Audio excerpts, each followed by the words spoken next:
So you proposed this bargain 30 years ago. Have you proposed it since then? I've talked about it since then, but I haven't proposed it. But I think it's time to do it again.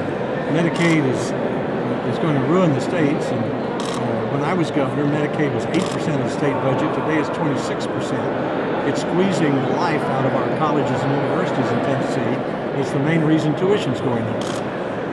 I used the example of $371 million of unfunded federal mandates. If we had that money to spend on higher education in Tennessee, my tuition could be cut by 25 to 35%. So I'm going to introduce it again and look for ways to give Washington more responsibility on Medicaid and give states more responsibility on education.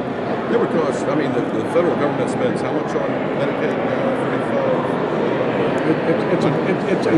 It's a big number. The total amount of difference between, if we had made the swap today, would be $92 billion. So over 30 years? No, over a single year. Over a single year. So what we'll have to do is find enough state programs to transfer back to the state while we transfer Medicaid to Washington.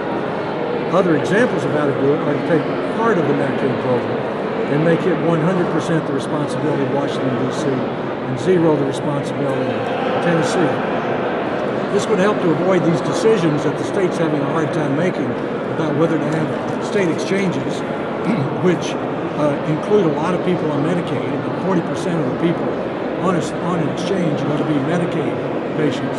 And the state's got to make a decision about whether it wants to expand Medicaid. So if the federal government ran all of Medicaid, or substantially all of it, that would eliminate